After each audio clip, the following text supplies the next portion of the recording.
Hello dears, welcome back to my YouTube channel. അപ്പോൾ ഇത് ഇന്ന് കുറച്ച് പ്ലാസ്റ്റിക് കവർ കിട്ടിയിട്ടുണ്ട്. അപ്പോൾ ഇത് വെച്ചിട്ട് ഒരു അടിപൊളി ഐറ്റം ഉണ്ടാക്കിയെടുക്കാം. എന്തായാലും വെറുതെ കളയാൻ പോകുന്ന ഒരു ഐറ്റമാണ്. അപ്പോൾ ഇത് വെച്ചിട്ട് കളയാണ്ട് നമുക്കൊരു അടിപൊളി ഐറ്റം തന്നെ ഇന്ന് ഉണ്ടാക്കിയെടുക്കാം. അതിന് വേണ്ടിയിട്ട് ഇതേ ഞാൻ ഒരു പിങ്ക് കളറിലുള്ള ഒരു പ്ലാസ്റ്റിക് കവർ എടുത്തിട്ടുണ്ട്. എന്നിട്ട് അതിൻ്റെ താഴ്ഭാഗം ഒന്ന് കട്ട് ചെയ്ത് കളയുന്നുണ്ട്. പിന്നെ നമ്മുടെ ഈ യൂട്യൂബ് ചാനൽ നിങ്ങൾ ആദ്യമായിട്ടാണ് കാണുന്നതെങ്കിൽ ഒന്ന് സബ്സ്ക്രൈബ് ചെയ്ത് സപ്പോർട്ട് ചെയ്യുക. നിങ്ങളുടെ സപ്പോർട്ടാണ് എൻ്റെ വിജയം എന്ന് പറയുന്നത്. എന്തായാലും നിങ്ങളുടെ സപ്പോർട്ട് എൻ്റെ കൂടെ എന്നും ഉണ്ടായിരിക്കണം. പിന്നെ ലൈക്ക് ചെയ്യാനും കമൻറ്റ് ചെയ്യാനും ഷെയർ ചെയ്യാനും ഒന്നും മറക്കരുത്. ഇഷ്ടപ്പെട്ടാൽ ജസ്റ്റ് ഒരു റെഡ് ഹാർട്ടെങ്കിലും കമൻറ്റായിട്ട് രേഖപ്പെടുത്തുക. ജസ്റ്റ് ഒരു ലൈക്കെങ്കിലും ഒന്ന് ഇട്ട് സപ്പോർട്ട് ചെയ്യുക. അങ്ങനെ ഞാൻ എടുത്തിട്ടുള്ള ആ ഒരു പ്ലാസ്റ്റിക് കവറിന് ഇത് ഇതുപോലൊന്ന് ആക്കി കൊടുത്തിട്ടുണ്ട്. ഇതേ മെത്തേഡിൽ ഞാൻ വേറെയും പൂക്കൾ ഉണ്ടാക്കി എടുത്തിട്ടുണ്ടായിരുന്നു. അപ്പോൾ ഇത് കുറച്ചുകൂടെ ഡിഫറെൻറ്റ് ഒരു പൂവ് ഉണ്ടാക്കിയെടുക്കാമെന്ന് വിചാരിച്ചിട്ട് ചെയ്ത ഒരു വർക്കാണ്. പക്ഷെ ഫൈനൽ ലുക്ക് ഞാൻ പ്രതീക്ഷിച്ചതിലും അടിപൊളിയായിട്ട് എനിക്ക് കിട്ടിയിട്ടുണ്ട്. അപ്പോൾ ഇതുപോലെ ഒന്ന് ആക്കി കൊടുത്തതിന് ശേഷം ഞാൻ ഒന്ന് നൂല് വെച്ചിട്ട് നന്നായിട്ടൊന്ന് കെട്ടി ടൈറ്റ് ചെയ്ത് കൊടുത്തിട്ടുണ്ട്. എന്നിട്ട് അത്രയും ഭാഗം ഒന്ന് കട്ട് ചെയ്ത് ഇതുപോലെ എടുക്കുന്നുണ്ട്. അപ്പോൾ കറക്റ്റായിട്ട് കട്ടായില്ലെങ്കിൽ നിങ്ങളൊന്ന് വീണ്ടും അതിനെ ഒരുമിച്ച് വച്ചതിന് ശേഷം ഒന്ന് കറക്റ്റ് ഷേപ്പിലൊന്ന് കട്ട് ചെയ്തെടുത്താൽ മതി. വിടർത്തിയപ്പോൾ ഇതുപോലെ ഒന്ന് കിട്ടിയിട്ടുണ്ട്. അടുത്തായിട്ട് ഞാൻ വൈറ്റ് കളറ് പ്ലാസ്റ്റിക് കവർ എടുത്തിട്ടുണ്ട്. അതിനെയും സെയിം മെത്തേഡിൽ തന്നെയാണ് ചെയ്തിട്ടുള്ളത്. ഈ 2 പ്ലാസ്റ്റിക് കവറിനെ ഇതുപോലെ ഒന്ന് വച്ചതിന് ശേഷം ഇങ്ങനെ ഒന്ന് ആക്കി കൊടുക്കുക. എന്നിട്ട് അവിടെ നൂല് വെച്ചിട്ടൊന്ന് കെട്ടി കൊടുത്തതിന് ശേഷം ജസ്റ്റ് ഒന്ന് അത്രയും ഭാഗം കട്ട് ചെയ്യുക. കട്ട് ചെയ്യുമ്പോൾ നമ്മൾ ആദ്യം ചെയ്തില്ല ആ ഒരു പൂവിനേക്കാളും കുറച്ചുകൂടെ വലിയൊരു പൂവ് ഉണ്ടാക്കാനാണ് ഞാൻ ഉദ്ദേശിക്കുന്നത്. അപ്പോൾ ഇത്തിരി കുറച്ചുകൂടെ അതിനേക്കാളും ഇത്തിരി കൂടെ നീളത്തിൽ ഒന്ന് കട്ട് ചെയ്തെടുക്കുക. ഈ കാണുന്നില്ലേ, ഇത്രയും ഒരു ഡിസ്റ്റൻസ് എങ്കിലും ഇട്ടിട്ട് ഒന്ന് കട്ട് ചെയ്തെടുക്കാൻ ശ്രദ്ധിക്കുക. അങ്ങനെ ആ ഒരു വൈറ്റ് കളർ പൂവ് വിടർത്തി കൊടുത്തപ്പോൾ ഈ ഒരു ലുക്കാണ് കിട്ടിയിട്ടുള്ളത്. ഇനി നമ്മൾ ആദ്യം ചെയ്തു വെച്ചിട്ടില്ല ആ ഒരു പിങ്ക് കളർ പൂവ്, അത് ഈ ഒരു പൂവിൻ്റെ വൈറ്റ് കളറിൻ്റെ ഉള്ളിലോട്ടൊന്ന് വച്ച് കൊടുത്തതിന് ശേഷം അവിടെ അതിൻ്റെ അടിഭാഗത്തായിട്ട് ഒന്ന് നൂല് വെച്ചിട്ട് നന്നായിട്ടൊന്ന് ടൈറ്റ് ചെയ്ത് ഒന്ന് കെട്ടിക്കൊടുക്കുക. പിന്നെ നമ്മുടെ ചാനലിൽ പ്ലാസ്റ്റിക്കിൻ്റെ തന്നെ ഒരുപാട് വെറൈറ്റി വീഡിയോസ് ഞാൻ അപ്ലോഡ് ചെയ്തിട്ടുണ്ട്. അപ്പോൾ കാണാത്തവരാണെങ്കിൽ ഒന്ന് പോയി കണ്ടു നോക്കുക. നമ്മൾ വെറുതെ എടുത്ത് കളയുന്ന അല്ലെങ്കിൽ ഹരിതകർമ്മ സേനയുടെ ആൾക്കാരുടെ കയ്യിൽ വെറുതെ എടുത്ത് കൊടുക്കുന്ന പ്ലാസ്റ്റിക് കവറാണ്. പക്ഷേ നമ്മളൊന്ന് മനസ്സ് വെച്ചാൽ ഇതുപോലത്തെ അടിപൊളി ഐറ്റംസ് നമുക്ക് ഉണ്ടാക്കിയെടുക്കാം. വലിയ പാടൊന്നുമില്ല. ഇപ്പോൾ കാണുമ്പോൾ തന്നെ നിങ്ങൾക്ക് മനസ്സിലായില്ലേ ഇത് എന്ത് ഈസിയാണെന്ന്. വെറുതെ ഒന്ന് ഇതുപോലെ എടുക്കുന്നു, കട്ട് ചെയ്യുന്നു, നൂല് വെച്ചിട്ട് കെട്ടുന്നു, ഇത്രയേ ഉള്ളൂ. എന്നിട്ട് പിന്നെ നമ്മുടെ ഐഡിയാസ് പോലെയൊക്കെ ഒന്ന് അറേഞ്ച് ചെയ്ത് കൊടുക്കുന്നു, അത്രയേ ഉള്ളൂ. അപ്പോൾ ഇനി നിങ്ങൾ പ്ലാസ്റ്റിക് കവർ ഇട്ട് കളയണ്ട. ഇതുപോലത്തെ അടിപൊളി ഐറ്റംസ് ഉണ്ടാക്കിയെടുക്കാം. ഇതുപോലെയല്ല ഞാൻ ഒരുപാട് ഇട്ടിട്ടുണ്ട്. അപ്പോൾ നിങ്ങളത് കണ്ടാലേ നിങ്ങൾക്ക് മനസ്സിലാവുള്ളൂ. എൻ്റെ ചാനലിലൊന്ന് പോയി നിങ്ങളതൊന്ന് കണ്ടു നോക്കുക. അങ്ങനത്തെ നൂല് വെച്ച് കെട്ടിക്കൊടുത്തതിന് ശേഷം ഇത് ഒരു പൂവതേ റെഡി ആയിട്ടുണ്ട്. എന്നിട്ട് സൈഡൊക്കെ ഇതുപോലെ പൊന്തി നിൽക്കുന്ന ഇത്തിരി ഭാഗങ്ങളൊക്കെ ഉണ്ട്, അതൊക്കെ ഒന്ന് കട്ട് ചെയ്ത് ഷേപ്പ് ചെയ്ത് കൊടുക്കുക. ഇത് അടിപൊളി ഒരു പൂവ് റെഡി ആയിട്ടുണ്ട്. ഇതൊക്കെ നമ്മുടെ നാട്ടിൽ ഏതാണ്ട് ബോംബെ റോസ് എന്ന് പറയുന്ന ഒരു പൂവിൻ്റെ സാമ്യമായിട്ട് നമുക്ക് പറയാം. അങ്ങനെ 2 പൂക്കൾ ഞാൻ ഉണ്ടാക്കി എടുത്തിട്ടുണ്ട്.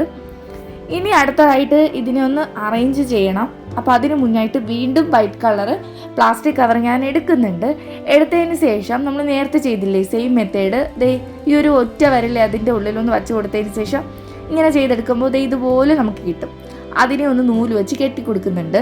ഞാനിതിൻ്റെ ഒരു മുട്ടാണ് ഉദ്ദേശിക്കുന്നത്. ഇതുപോലെ 4-5 എണ്ണം ഞാൻ ചെയ്തെടുത്തിട്ടുണ്ട്.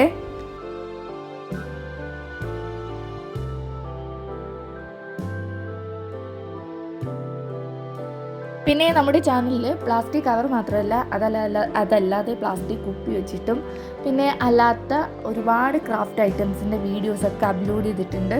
അപ്പോൾ നിങ്ങളൊന്ന് പോയി കണ്ടു നോക്കുക. എന്തായാലും നിങ്ങൾക്കത് യൂസ്ഫുൾ ആയിരിക്കും. പിന്നെ ഈ ക്രാഫ്റ്റ് ഇഷ്ടപ്പെടുന്ന നിങ്ങളുടെ ഫ്രണ്ട്സിനോ റിലേറ്റീവ്സിനോ അങ്ങനെ ആർക്കായാലും ഇതൊന്ന് ഷെയർ ചെയ്ത് കൊടുക്കുക. അവർക്ക് യൂസ്ഫുൾ ആയിരിക്കും, കൂടെ നിങ്ങൾക്കും അത് യൂസ്ഫുൾ ആയിരിക്കും.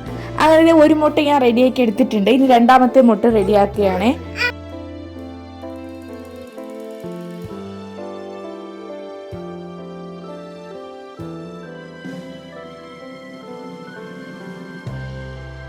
അങ്ങനെ ഞാൻ ഇത്രയും മുട്ടുകൾ ഉണ്ടാക്കി എടുത്തിട്ടുണ്ട്. ഇനി അടുത്തതായിട്ട് ഞാനൊരു ഈർക്കിലെടുക്കുന്നുണ്ട്. ഈർക്കിലെടുത്തതിന് ശേഷം ഇത് ഓരോന്നായിട്ട് നമ്മുടെ ആ ഒരു ഈർക്കിലിൽ ഓരോന്നായിട്ട് കെട്ടി റെഡിയാക്കി ഒന്ന് കൊടുക്കണേ.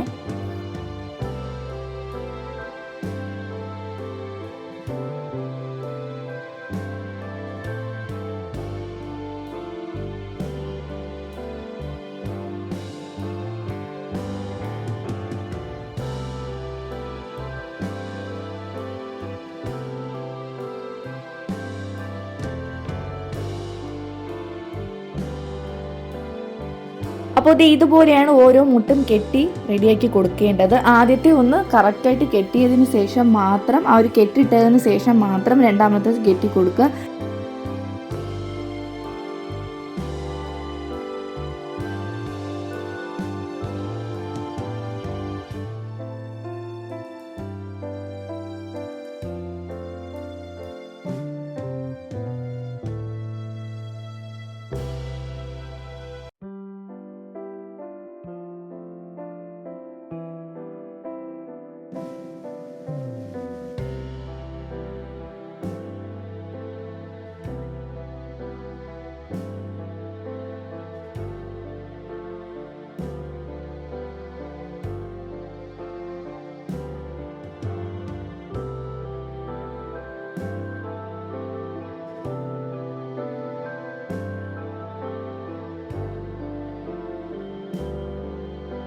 അങ്ങനെ നമ്മൾ ഉണ്ടാക്കി വെച്ചിട്ടുള്ള പൂവും നൂല് വെച്ചിട്ട് നന്നായിട്ടൊന്ന് കെട്ടി റെഡിയാക്കി കൊടുക്കുന്നുണ്ട്.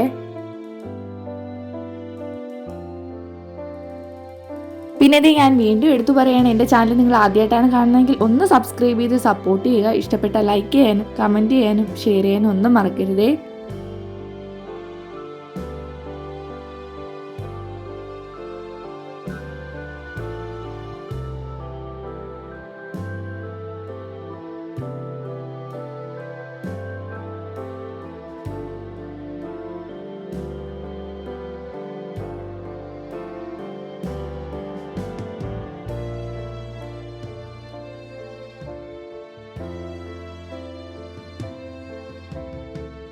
ഇനി അടുത്തതായിട്ട് ഇത് ഞാൻ ഗ്രീൻ കളർ പ്ലാസ്റ്റിക് കവർ എടുത്തിട്ടുണ്ട്. അതിന് ഇതുപോലെ ഒന്ന് നീളത്തിൽ ഒന്ന് കട്ട് ചെയ്തെടുക്കുന്നുണ്ട്. നമ്മുടെ ഗ്രീൻ ടേപ്പിന് പകരമായിട്ട് ഈ ഒരു ഗ്രീൻ പ്ലാസ്റ്റിക് കവർ നമുക്ക് ആ ഒരു തണ്ടിൽ ചുറ്റി കൊടുക്കണം. അപ്പോൾ നന്നായിട്ടൊന്ന് ഇതുപോലെ ഒന്ന് ചുറ്റി റെഡിയാക്കി കൊടുക്കുക.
അപ്പോൾ ഇത് ഇത്രയും ചുറ്റി കൊടുത്തതിന് ശേഷം ഞാനൊരു ലാമ്പ് എടുക്കുന്നുണ്ട്. എന്നിട്ട് അതിനെ ഇതുപോലെ ഒന്ന് ആക്കി കൊടുക്കുമ്പോൾ അത് അവിടെ തന്നെ കറക്റ്റ് സെക്യൂർഡായിട്ട് അവിടെ ഇരുന്നോളും. നമ്മൾ വേറെ കെട്ടേണ്ട ആവശ്യമൊന്നുമില്ല.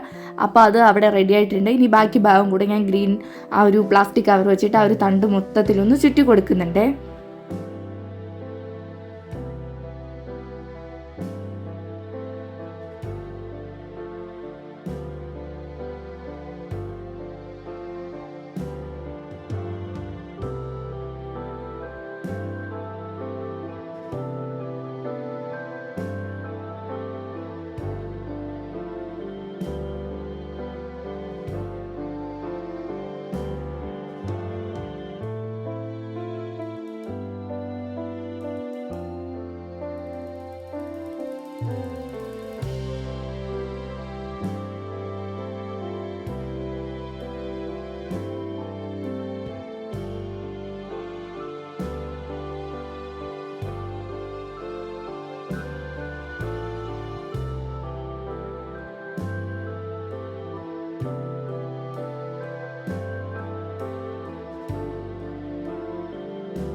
അപ്പോൾ ഇത് നിങ്ങൾക്ക് വീണ്ടും മനസ്സിലാകാൻ വേണ്ടിയിട്ട് ഞാൻ ഒന്നുകൂടെ അടുത്ത പൂ ചെയ്യുന്നതും കൂടെ ഒന്ന് വീഡിയോയിൽ ഉൾപ്പെടുത്തുന്നുണ്ട്. അപ്പോൾ മനസ്സിലാവാത്തവരാണെങ്കിൽ ഒന്ന് ജസ്റ്റ് ഇതുകൂടെ ഒന്ന് കണ്ടു നോക്കുക. അപ്പോൾ നിങ്ങൾക്ക് കറക്റ്റായിട്ട് എങ്ങനെയാണ് ചെയ്യുന്നതെന്നുള്ള ഫുൾ ഡീറ്റെയിൽ ആയിട്ട് നിങ്ങൾക്കത് മനസ്സിലാവും.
ഞാൻ 2 പൂക്കൾ മാത്രമേ ഉണ്ടാക്കി എടുക്കുന്നുള്ളൂ. കാര്യം എൻ്റെ കയ്യിലിപ്പോൾ അധികം പ്ലാസ്റ്റിക് കവറൊന്നും അവൈലബിൾ അല്ല. ഉള്ളതൊക്കെ ഞാൻ ഇതുപോലത്തെ ഒരുപാട് പൂക്കളൊക്കെ ഉണ്ടാക്കി തീർന്നു. ആകപ്പാടെ ഇത് രണ്ടും മാച്ചിങ് ആയിട്ടുള്ള കളർ എൻ്റെ കയ്യിൽ ഉണ്ടായിരുന്നുള്ളൂ. അപ്പോൾ നിങ്ങളുടെ കയ്യിൽ ഒരുപാടുണ്ടെങ്കിൽ ഒരുപാട് പൂക്കൾ ഉണ്ടാക്കി നിങ്ങളൊന്ന് സെറ്റ് ചെയ്ത് വയ്ക്കുക. ഇത്രയേ ഉള്ളൂ. സിമ്പിളാണ്, ഈസിയാണ്, നിങ്ങൾക്ക് ചെയ്യാൻ പറ്റും. അപ്പോൾ എന്തായാലും നിങ്ങളൊന്ന് ട്രൈ ചെയ്ത് നോക്കുക. അപ്പോൾ എന്തായാലും ഇനി നിങ്ങൾ പ്ലാസ്റ്റിക് കവറൊന്നും കളയണ്ട. ഇതുപോലത്തെ വെറൈറ്റി പൂക്കളുമായിട്ട് ഞാൻ അടുത്ത വീഡിയോയിൽ വരുന്നുണ്ട്. അപ്പോൾ നെക്സ്റ്റ് വീഡിയോയിൽ കാണാം. Bye bye.